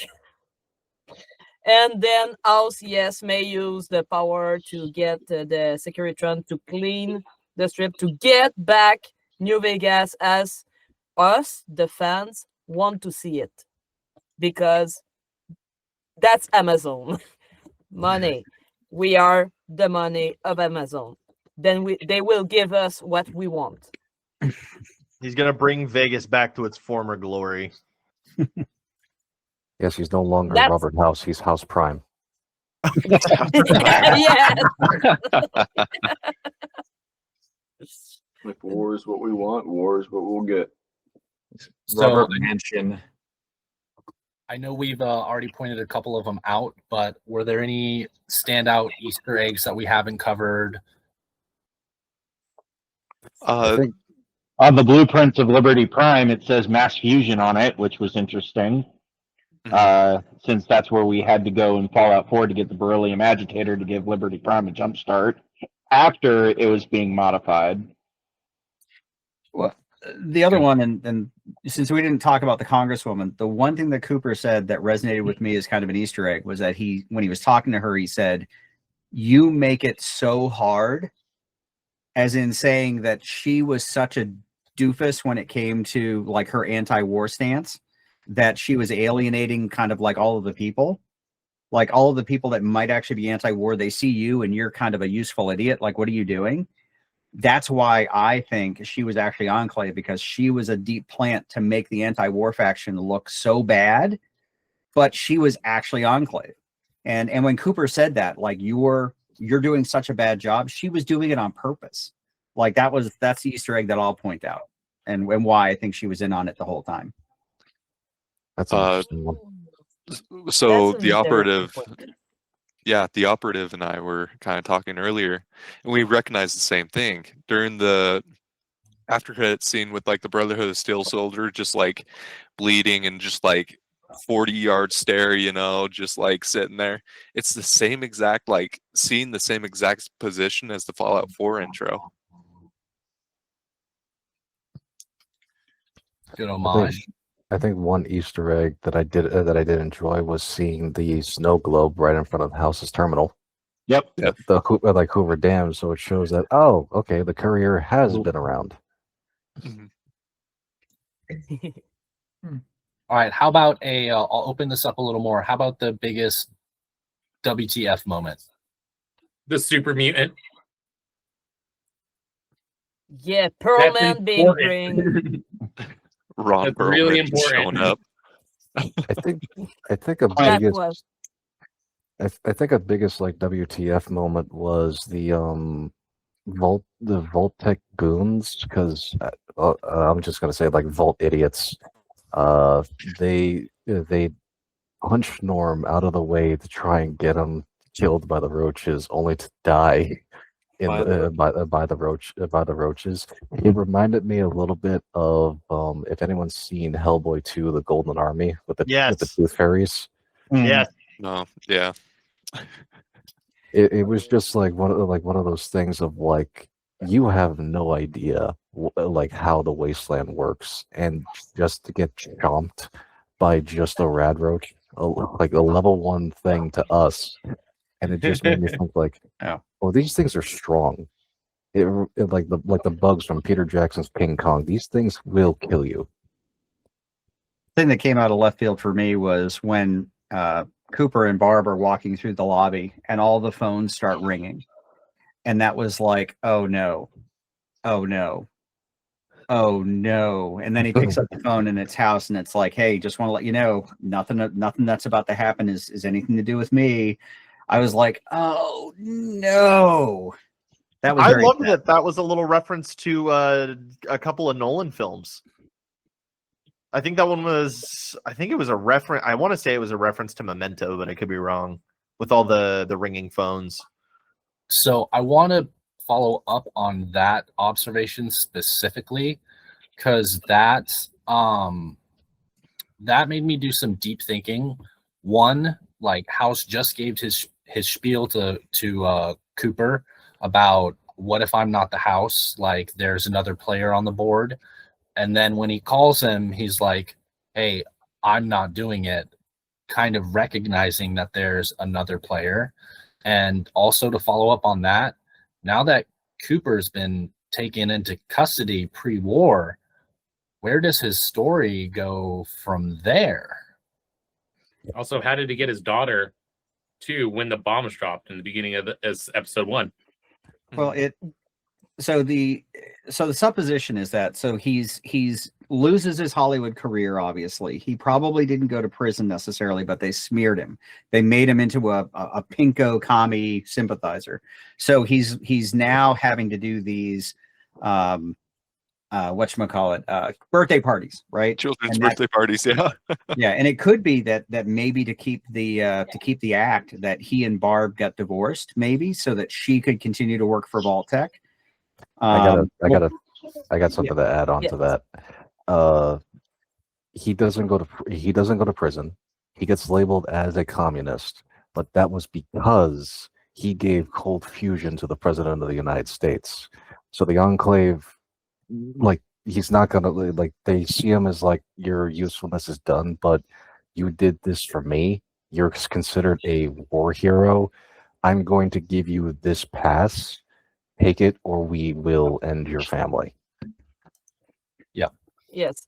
In fact, when he have opened the cryopod with his wife not being there, I wasn't surprised at all because of all that. Because they make us think, and even when the person at the party said pension, like he was divorced with his wife, and all the series make us think that he have divorced to his wife until the season 2, when we see, they have a kind of plan of their own. I don't know the word in English, sorry. They're accomplice in their own plan. And I was convinced all the fact that they are divorced and all, that's not true. And he wasn't searching for his daughter. He was searching for his family all along. Then I never thought that it was like what they want us to think. I think his wife and him had a plan to survive together. And that's all the story about the Ghoul. So my prediction is that we will see a scene after the bombs drop where he's with his daughter to meet up with his wife. They get together. There's a vertibird there, and it's the Enclave. They grab the wife. They grab the daughter. They leave Cooper there, and as they're taking off, you see Cooper get just the nuclear stuff just covers him up, and that's like his last view is of his wife and his kid leaving on this vertibird, and him saying, "I'm going to find you," and that's going to be kind of how that's my prediction. I think that's probably that's a vision. That's a very season 3 episode 1 vibes. So I like that. That's a good prediction. Yes, but that's not the one I have. I think they actually have both his wife and him be taken by the Enclave, and to be Ghoul, he is a soldier. Then he was infected by the Fev to be turned in Ghoul. All the soldiers are. That was in the lore of Fallout. And his wife was cryogenized. Anyway, I think they know more than they let see that they were both taken by the Enclave, and that's after the war that they were separate, after the bomb, actually. Maybe. It's all possible. There is a possibility that, like, I remember in a previous episode, I had mentioned that the Ghoul is not the most reliable narrator, and like, there's a lot of like gaps in his memory. It wouldn't surprise me if the whole burning of Los Angeles did happen, but instead of it being on horse, it was a metal horse, as in a vertibird. And as he was being taken, as Marie said, the Enclave had taken him and his family. As they were evacuating, a lot of things went down. I'm pretty sure that Cooper's memories of the events that happened are still messing with him, and it's keeping him safe from the truth. I still want to know how Moldover managed to survive. That's a question I still have. Yeah, that's another one. Stein, you make a very good point. I here kind of tying in the cowboy theme here. Did any of you guys watch the movie Rango? It came out quite a few years ago. Absolutely. Yes. Oh, There's a line in there that has always stuck with me, especially watching the Fallout series. Is if you tell yourself a lie long enough, you start to believe it. And so that idea of him being an unreliable narrator because of the way he supposedly remembers things is a very fascinating point. And honestly, this is kind of a side tangent, but this is a question that has stuck around with me since right before we saw the Legion appear. We had that little after credit scene that zoomed out from a costume shop into the arena. Do any of you think that maybe, just maybe, Howard happened to walk into a said costume shop and stole one of his old costumes from one of his prior films and has been wearing that ever since? I mean, it I wouldn't can be see the it. first time a ghoul in the series has done that. We have that light companion in 76 that believes that he's an alien from a show that he worked in. Well, And Silver we also Shroud. have Zerzo. Silver Shroud. like Silver Shroud 2 and Fallout 4, and we also have Raul, who dressed up as a performer. We also have that one ghoul in the Kitty Kingdom in Nuka World as well. Oswald the Yep. Magnificent. Oswald the Magnificent. Oswald the Outrageous. Outrageous. That's right. Outrageous. It's funny you guys also brought up Wizard of Oz too. When they were walking into Vegas when he was in the power armor, you had a nice little Wizard of Oz reference right there. You had the Tin Man, you had the Scarecrow, you had Toto. I called I that. think I called that's that the weeks ago. authority. Like I called that weeks ago that it was like that's the Wizard of Oz. Yeah, Lawrence, I've shared that. I think on Blue Sky and else. Yeah. What So- about now Thaddeus? What are we going to see with Thaddeus? Are we going to see? Is he going to lose the rest of his limbs? Is he a centaur?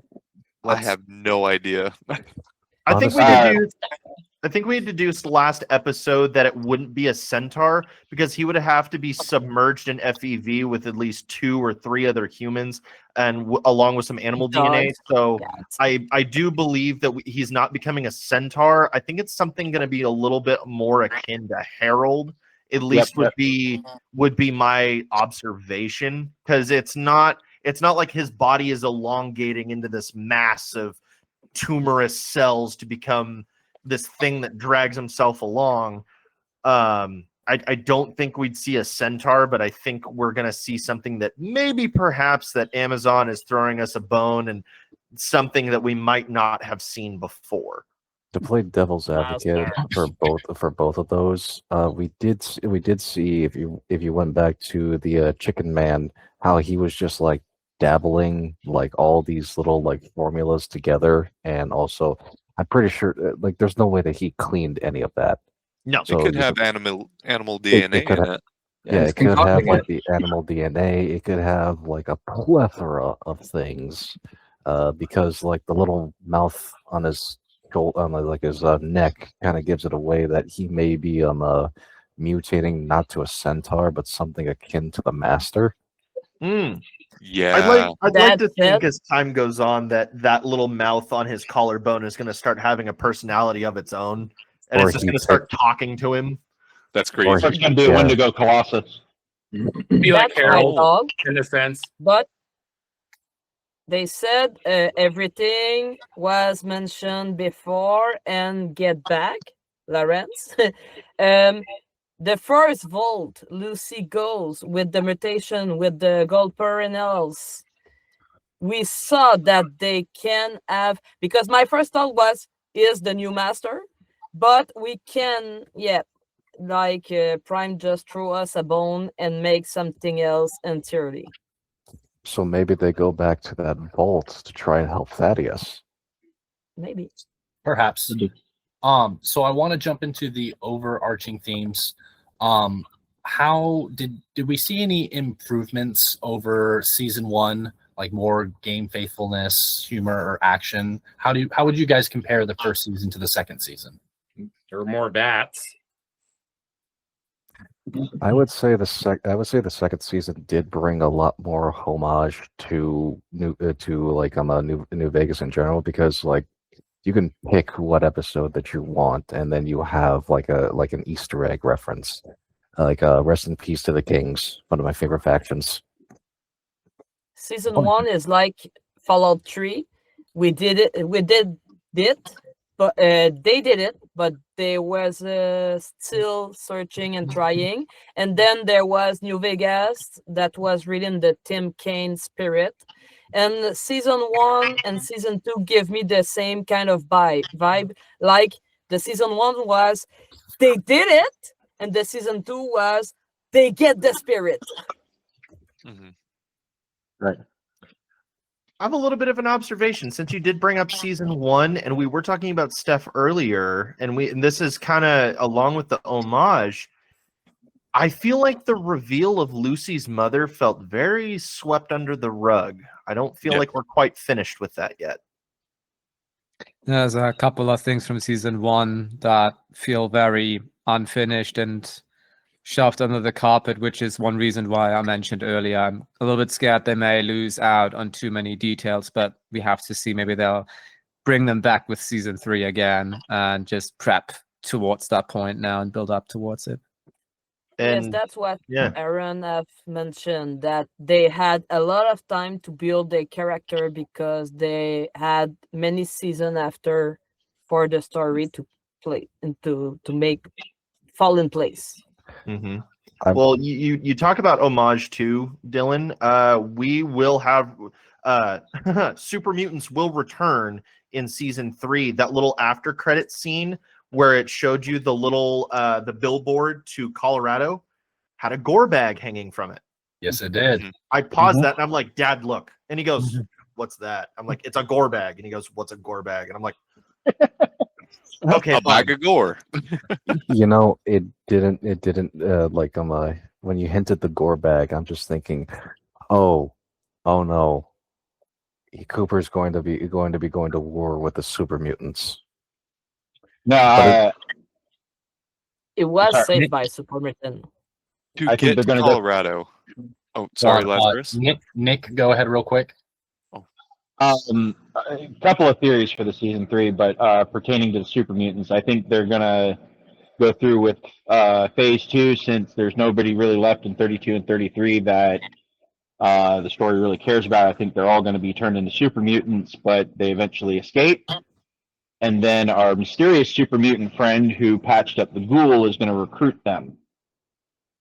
I can see that. And then Zio, did you have something to add to that?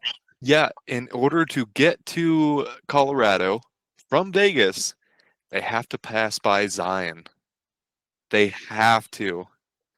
And so that could be a little bit more callback. You know, we might be able to see Joshua Graham. See the Dead Horse tribe, and yeah, exactly. And so before anything else, did anyone else in the previous episode think that the super mutants' little lair was uncharacteristically empty? Because I don't think that he was alone. I think other mutants were inside watching. You just couldn't see them because they were Nightkin. Ooh, entirely possible. Oh. Because Nightkin were part of the Master's army. You did see them in Vegas, and I'm pretty sure they're still roaming around the Wasteland looking for those stealth boys. A bit of a lore question. Did all Nightkin go crazy due to the stealth boys, or was it just the ones that we encountered in... So Nightkin, I think that's what defines them as Nightkin. So Nightkin, because of their mutation, these stealth boys cause schizophrenia inside their brains. It's like if they keep on using it, they'll go completely insane. But some of them were able to at least stave off. That's right. Until they found a cure. Yes, there was this doctor at the manor that was trying to cure them. Yeah, that's right. Yeah. Yep. Nightkin just don't like to be seen. So I want to go around real quick and just have everybody put in one big prediction for season 3. I think we'll start with our fellow dungeon dwellers, Master Matthew. Big prediction. I mean, there's so many. Just one sentence. Just what's your? I think the biggest prediction or one sentence. I hope that we start off the new season, maybe with Liberty Prime. I mean, that's all I care about. I like the cinematics, I like the war and stuff like that. So maybe let's get a little bit more into that and what his plans are with that. And Marco, what do you got? Well, my main one really is that uranium piece that the super mutant put into Walton Goggins, the ghoul. I think he's gonna inevitably turn into a glowing one. All right. Ooh. Oh, Interesting. I forgot about that. Nick, what do you got for us? Okay, a couple of this is partly based off of a small little Easter egg from a couple of episodes ago when Walton was talking with House. But I think the Enclave facility we saw is the Cheyenne Mountain Complex that houses Vault Zero. Yep. And inside of it is going to be the calculator. Because he actually mentioned, House using a calculator to do his predictions for him. And the calculator was a pre-Zax artificial intelligence. But I think when the ghoul gets there, he's going to learn that Barb and Janie were probably let out of those cryopods 20 years ago, much in the same vein as Fallout 4. You don't exactly know how long ago your son was kidnapped. I think we're going to see something similar there. But Barb will be absorbed into the calculator, and Janie will be indoctrinated into the Enclave, possibly in an officer position. So now he's kind of got to go up against his own family. Interesting. Major, what do you got for us? Well, one of my predictions was Barb is either like indoctrinated or dead, and Cooper's daughter becomes a officer within the Enclave. Like she was raised well enough to be educated into this higher position. Honestly, another prediction. I'm hoping that Norm actually goes back to the vault and becomes the new overseer, because I love an underdog story. And let's be real here, Norm is underdog to not just his father but also his sister too. Like I really don't. To his father, I believe that he was an afterthought, but to his sister, I think Lucy really just saw her brother as more of like an idea, not an actual person, because he was, he's a secluded guy. He's really likes to be by himself, but now he's going to be put in a position where he's going to be a leader, and probably a leader that neither his father or his sister ever thought he would be. Yeah. Lawrence, what is your prediction? So I think we're going to get the East Coast Brotherhood. In fact, I suspect Maxon's going to make an appearance. I think we are going to see them come back in force. That's my prediction. Okay. Zio. I think we're going to see Dogtown over in Colorado.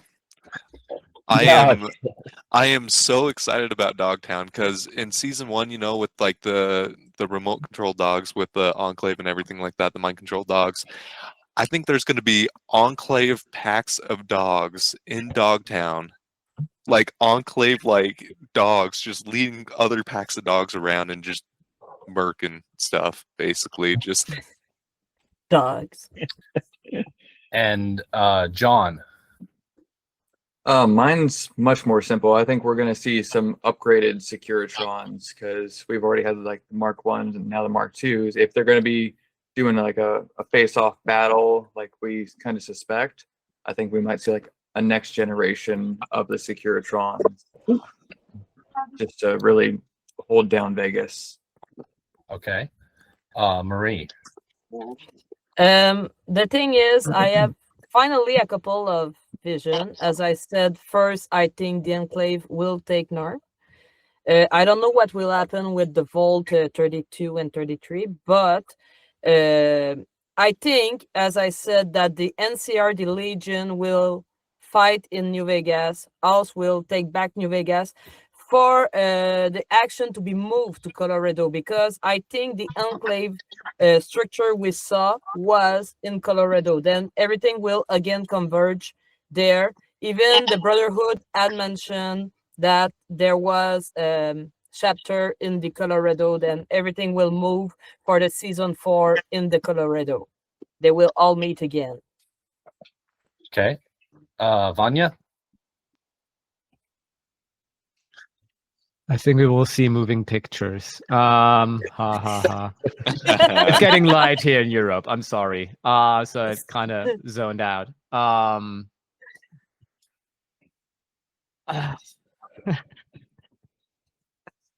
A prediction for season 3.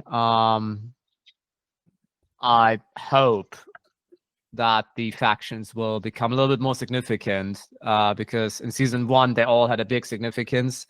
In season 2 it felt like you just get introduced to more factions that didn't play as huge of a factor as it did in season 1. So I would predict that they amp up that one in season 3 with now the Legion and an NCR. An Enclave, respectively. There we go. I Right. feel you, brother.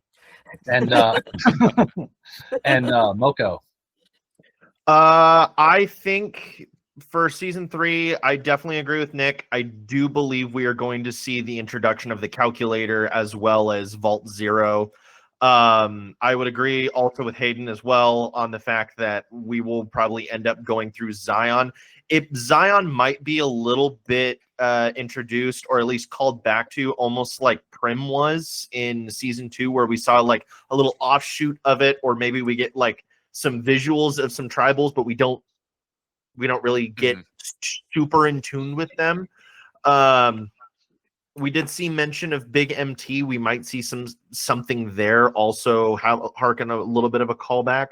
But what I think we're going to see is when we see the war with the Ghoul as well as the super mutants, kind of harkening back to season 1 here, I think we're going to see some of the chipped super mutant soldiers already, because we know that the Enclave base, of which Wilzig escaped from, already has mutants there. We saw one teased with just the twitch of the finger of the one underneath the bed sheet.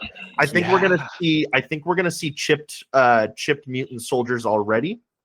I think I really don't know what to see with Lucy and Maximus, other than them kind of dealing with the fallout of their I know that was terrible.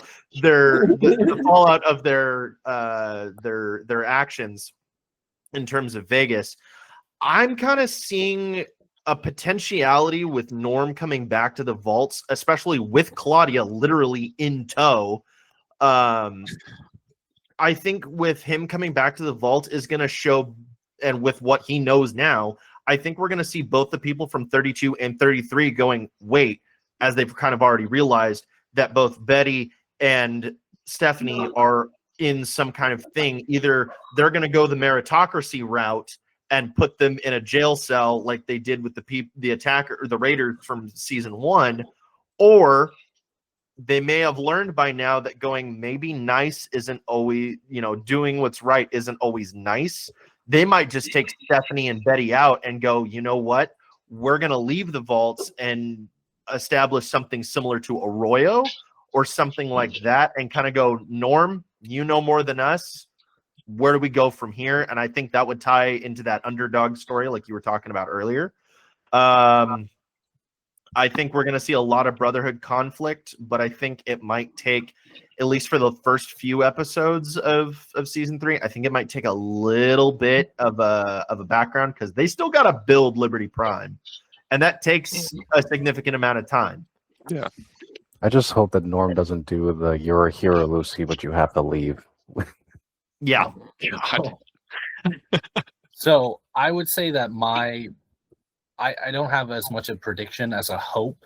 Obviously, I'm hoping for the Eastern Brotherhood to make an appearance in their full force, so we can see what's actually behind that. But moreover, I want to see the inner workings of the Enclave. I want to see the functionality and the the hierarchy of the Enclave in effect. And I think going to Colorado to this base will shed light on a lot of that with the tying up of Cooper's story, trying to get to his wife and daughter there. But with that, we've been here for an amazing amount of time. I can't thank you guys enough for it. I want to thank our fans for joining us on this episode of the Dungeon Dwellers Adventures, and give a special thanks to all of our guests, especially our celebrity pop-in, Mr. Leer Leary. That we hope to see. That's Right. the one we want to keep on the season 3. Right. Keep him in. No, all 5 seasons. Keep him in there. Yes, keep him. But before we go, in complete chaos, I want to know where we can find each of you guys on social media. So on my screen, I see Hayden up in the top corner. So we're going to go ahead and start with you. Okay, yeah. You can find me at zeokeo.cosplay, zeokeo.cosplay on Instagram and TikTok. Okay. And Lazarus? The Lazarus of Death on Instagram and Discord. And Moko? You guys can find me on Instagram under, if you're looking for just personal stuff, you're looking at Moko_Loco03. Or if you guys are wanting more cosplay related content, I'm at V Doormat on Instagram as well. You can find me at the same MokoLoco03 on Discord as well. And John? I'm mostly on Instagram these days, but I've got TikTok, Facebook, everything else. But Instagram is that_Fallout_guy. All right. And Major, got anything we want to plug? You can find me as Exo1 King on the Modus Files Discord, and you can also find me under the same handle on Blue Sky.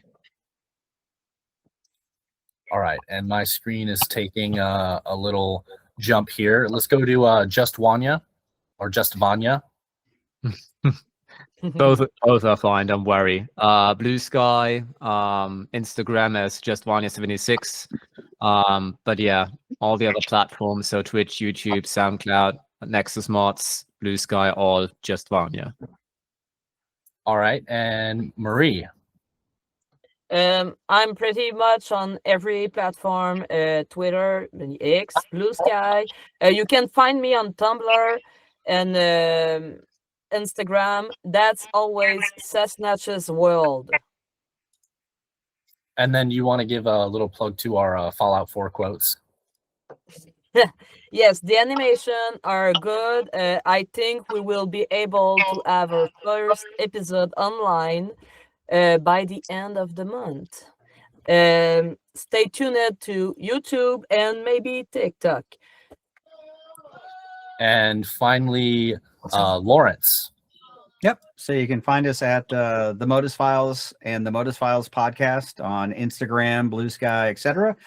You can also find our podcast on Spotify, iTunes, and wherever else you find your audio dramas. And again, that's the Modus Files. And then for our special guest, Mr. Leary, you can find him on YouTube and Instagram, especially, or email him at leer@leerleary.com.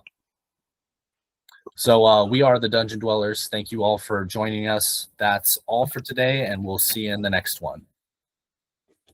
Peace. Just guys. There, guys. Some people say a man is made out of mud. A poor man's made out of muscle and blood. Muscle and blood and skin and bones. A mind that's weak and a back that's strong. You load 16 tons. What do you get? Another day older and deeper in debt. St. Peter, don't you call me, cause I can't go. I owe my soul to the company store. Wow. That was an episode. You are a son of a bitch. I'm telling you right now. Wait, did we use We our love one you. talk for the episode? We didn't. I said WTF and I wanted to say what the fuck, but Damn it. I was saving it in case somebody else dropped it. Having Davey, that was Here, crazy. you know what? Let's put it in the end credits. I snuck in a sneaky little thing in the end credits. We can all say it. We can all say it right now. This is gonna be a countdown. Hold on. I went for the count. Yeah. Okay, sorry. All right. 1, 2, 3. What the fuck?